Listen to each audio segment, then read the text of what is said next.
Thankfully, in 49 years, I have escaped that average. I have not had brain surgery every 2 years. I have only had 7 brain surgeries so far.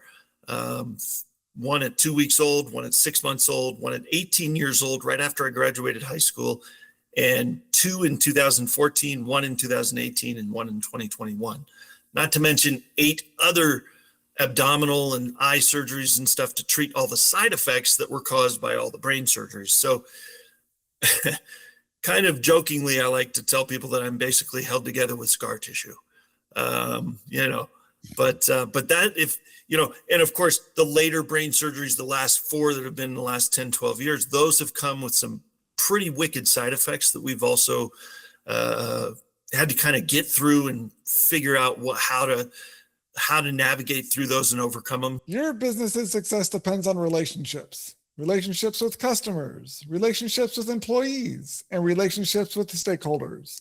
What do they all have in common? They're all human. Because no matter if your business is B2B or B2C, it's really H to H, human to human. Welcome to the Human Connection Podcast. I'm your host, Carl Ponto. Each week I bring you stories, insights, and practical advice from experts that you can apply to your growing company and daily life. This week I'm excited to connect with Jeff Pearson. Jeff is a speaker, author, business owner, and TV host. When he was 2 weeks old, it was confirmed that he had hydrocephalus and underwent his first brain and abdominal surgery. Over the years, he's had many similar surgeries, including 7 brain surgeries, each with its own set of challenges and victories. Despite these challenges, Jeff traveled the world with people, got married, raised 3 children, worked as a private investigator, and is now the executive director of Hydro with Hope, a nonprofit organization designed to help provide tangible resources for families affected by hydrocephalus, and the host of 2 TV shows. The first one he launched is called Invisible Condition. It airs twice per week on E360 TV. Invisible Condition is a show that features amazing individuals who are living and thriving despite living with a medical condition you can't see from the outside. The second show is called 6 Degrees of Impact and is about the impact of the people behind the story, the ones who unknowingly changed everything. We're showing that no one is as far from purpose, progress, or possibility as they think. Through Hydro with Hope, speaking and TV shows, Jeff spreads the message that first, you are not alone. Second, there is always hope. And third, life does not have to be perfect to be amazing. Congrats on Hydro with Hope and welcome to the Human Connection Podcast. I appreciate that. Thank you very much. It's great to be here. Yeah, I'm really excited to have you on the show because for people that are leading companies and trying to be quote unquote successful in their lives, I think there's so often they're defining that success by what they see other people achieving or what they seem to have achieved.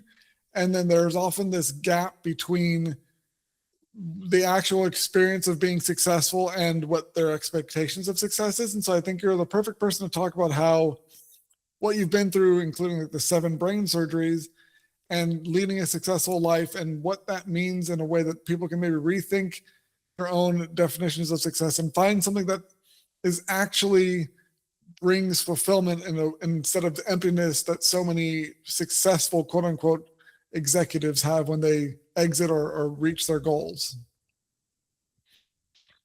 Cool. Yeah, no, it's true. Success is an elusive thing. It means something different to everybody, and I feel like it's a moving target sometimes, for sure.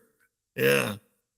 What would you say is like what your definition for success with you and the work you've been doing, and how did you come up with that framework for yourself in your life?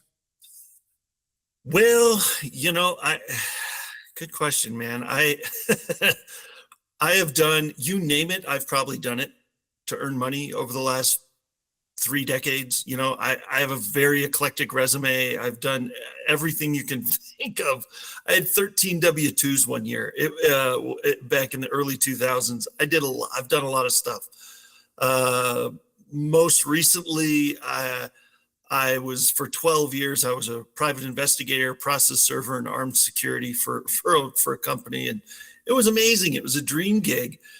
that dream gig ended in October of 2023 because of the side effects from my most recent brain surgery in October of 2021. So you never know, what's going to happen. You kind of have to, there's something I heard from a successful business coach of mine that I absolutely adore, and his name's Gary, and his favorite thing to say is launch and adjust, launch and adjust, launch and adjust. It's over the last 49 years on this planet, that's what we have done. My wife and I, is to launch and adjust, because you can't adjust until you launch, but it's not always perfect, so you got to adjust. So I don't know, it's just been over and over and over. So yeah, I can dive into specifics with different surgeries or different things, but that's kind of been overall what we've been. Yeah. Yeah. So, I'd like maybe a little bit of background so people understand exactly what you've been through beyond what I talked about in the bio, because it's sure. Definitely it seems like the sort of experience that would set your worldview and your values. And I think it's something that a lot of people don't really haven't evaluated their own story and kind of why they care about the things they think they care about. So tell Sure. me more about your experience and how that shaped your values and the way you approach your work now. Perfect. Yeah. Great. Thank you. Yeah. So this all started because I was born with a medical condition called hydrocephalus, which loosely translated is water on the brain. That's what a lot of people know it by. It's actually a really common condition that there are, I think it's 1 out of every 800 babies born in the US is born with it. So that's like 420,000 babies born with it every single year. Ridiculously common. When I was born in 1977, they did all those measurements to make sure the baby's healthy, right? How long does how much the baby weigh? And then they did a measurement here around the cranium. And at the 2-week checkup, they did all the same measurements, and they realized that my head measurement was just enough outside the norm that they wanted to check into it a little bit. So they did a CAT scan. At 2 weeks old, I'm sitting there doing a CAT scan, and they found a blockage in my brain, one of the ventricles in the brain. Your brain's always producing fluid, and it has to leave somewhere, and there's ventricles built into the brain that funnel that fluid your brain's producing down the spinal column to reabsorb into your body. Well, one of those ventricles in my body was not working in my brain. It was clogged, it was blocked. And so the fluid was not able to leave as fast as it needed to. And so my head was just slightly a little bit abnormally larger than it should have been at that age. And so the CAT scan revealed there was a blockage.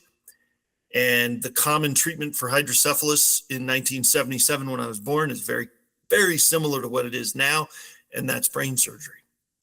And so at 2 weeks old, I underwent my first emergency brain surgery, and they drilled a hole in my skull back here behind my right ear and put a tube in there to access that fluid that wasn't draining from the brain. And there's a shunt attached to that here, all under the skin. And then there's a tube attached to the bottom of the shunt, and that kind of reroutes that fluid somewhere else to reabsorb. So that was my beginning of life, was emergency brain surgery. The trick is with these shunts, with these treatments for hydrocephalus, these shunts have such a high failure rate that on average, people with this condition are having brain surgery every 2 to 3 years to replace these shunts. Thankfully, in 49 years, I have escaped that average. I have not had brain surgery every 2 years. I have only had 7 brain surgeries so far. 1 at 2 weeks old, 1 at 6 months old, 1 at 18 years old, right after I graduated high school, and 2 in 2014, 1 in 2018, and 1 in 2021. Not to mention 8 other abdominal and eye surgeries and stuff to treat all the side effects that were caused by all the brain surgeries. So kind of jokingly, I like to tell people that I'm basically held together with scar tissue. But that, if, and of course the later brain surgeries, the last 4 that have been in the last 10, 12 years, those have come with some pretty wicked side effects that we've also had to kind of get through and figure out how to navigate through those and overcome them. So it's been a wild ride, to say the least. But if you ever encounter somebody with hydrocephalus, that might give you, hopefully my brief summary of my story gives you a bit of an idea of what they may have been through, so that you cannot see from the outside. It's not visible, but it is real. So yeah, I think there is that. That's one of the big takeaways for people that are working with a team or interacting with people in general, is that there's always more going on in people's lives than you're aware of. And if you're not thinking about that or considering that, then you're likely going to be interacting in ways that are detrimental to the relationship. And especially if you're working with people like today, and because there's so many stressful, disruptive things going on in the world, and that impacts how they're able to show up and their mental kind of load they can handle and capacity, and their attention spans and stuff are all impacted by other things. yeah. So I think one of the biggest takeaways from your story and the whole idea of invisible conditions is that the importance of accepting or understanding and being aware of that there's more going on in people's lives than what you're privy to. And if you're, and not to make judgments or assumptions about it, because there's most of the time you're not going to have the entire story, and what you don't know could be something that's way more pressing than the quote unquote important thing you're trying to connect with the other person about. It's true. It's true. In fact, I have a really good example of that. For the last 7 years of that 12-year career, I was a armed guard at a private Christian school. It was a dream gig. I did not leave that career because I didn't like it. I would have stayed there forever. It was fantastic. One of the amazing staff members at that school would come in, once or twice a week to do various office stuff and whatever. And he was just there, every once in a while. Well, he hadn't seen me since that last surgery in October of 21. And he came in one day and saw me, and we were both there, and he ran over to me and said, oh my gosh, Jeff, it's amazing to see you. It's so great that you're here. So you're all good now. You got the surgery. So you're all set. You're good now. I was like, well, yes and no. I had the brain surgery, so I'm not, it didn't kill me. I'm still alive. So yes, I'm good.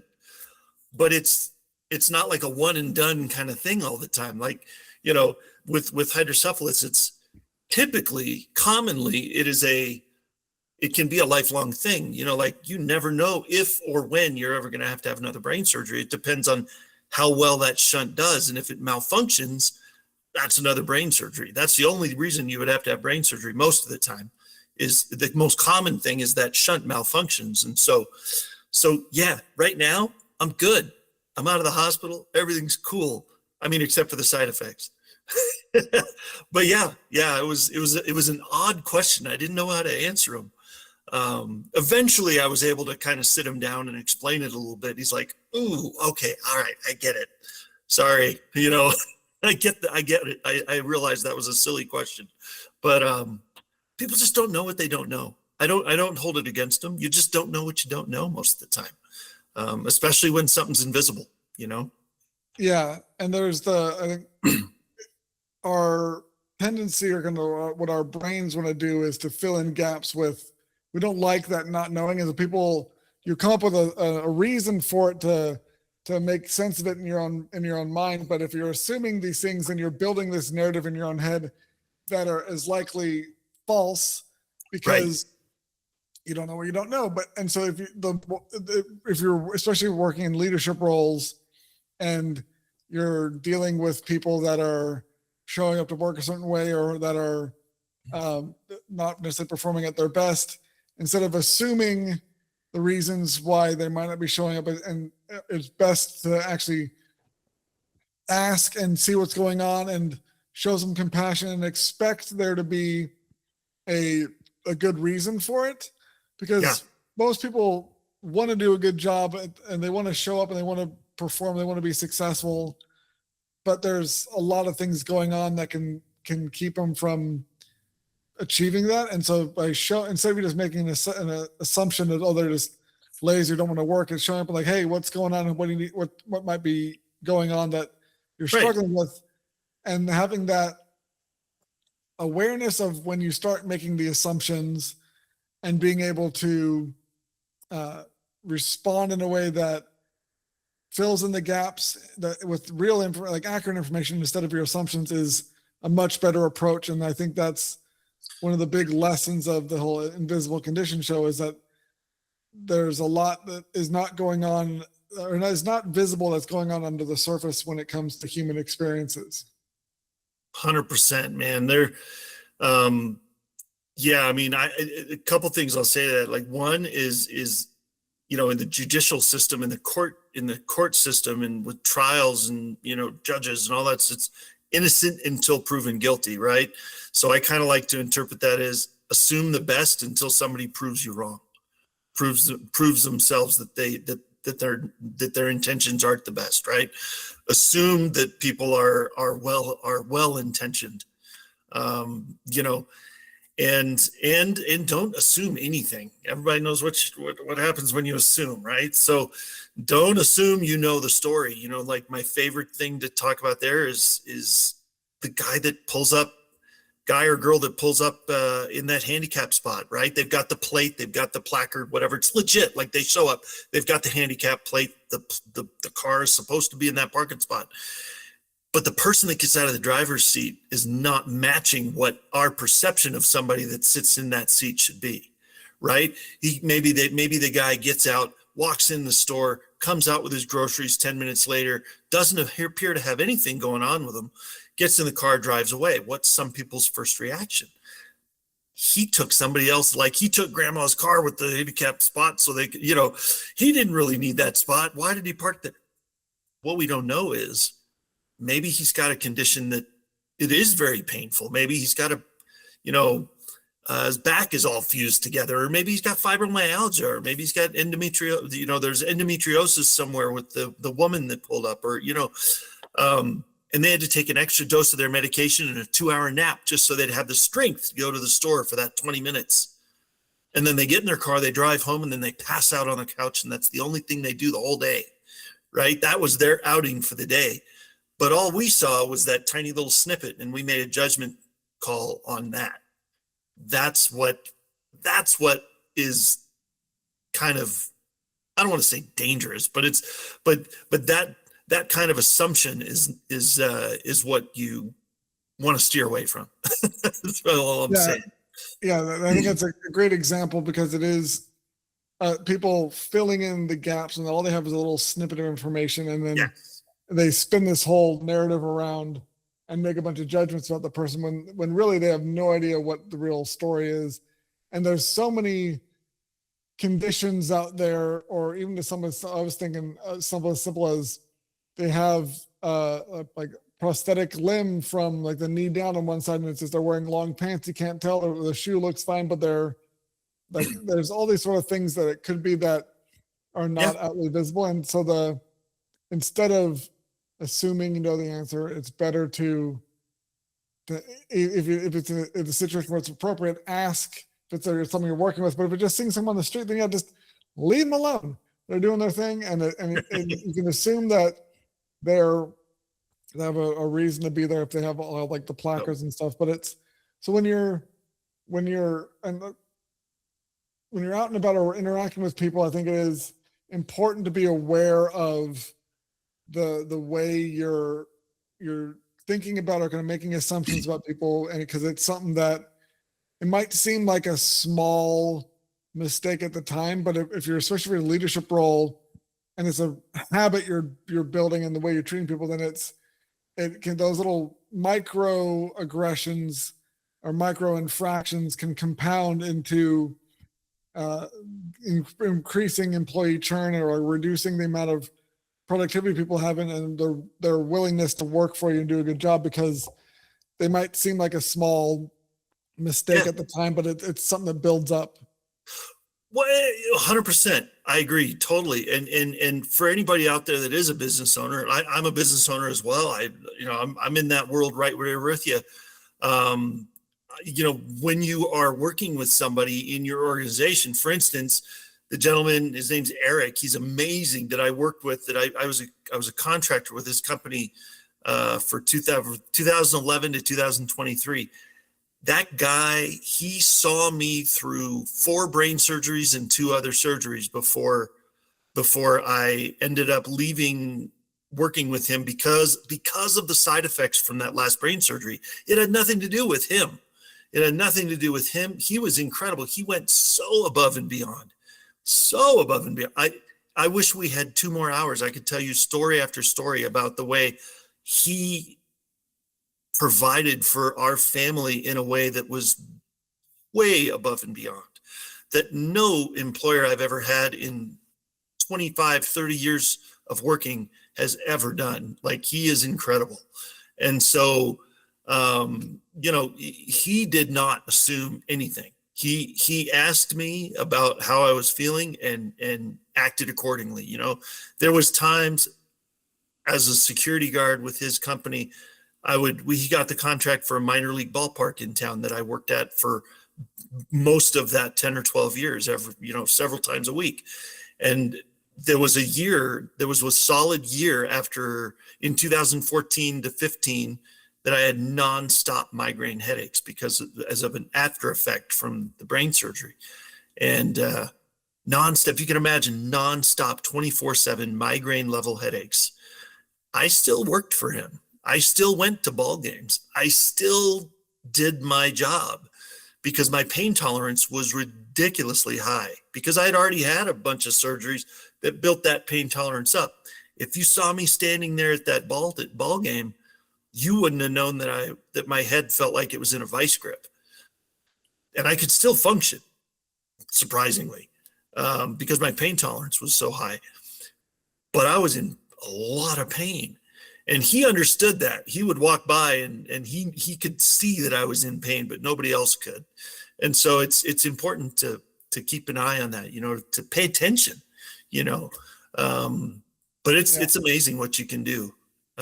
Even when you are in pain, but you gotta be able to pay attention and know when to stop too, I guess. So, yeah. All right. Well, thank you so much for connecting with me today, Jeff. If you enjoyed this episode of the Human Connection podcast, please leave a subscription, or make a subscription and leave a comment. If you want to connect with myself or Jeff, check out the links in the show notes. And remember, no matter if your business is B2B or B2C, it's really H to H, human to human. Happy connecting.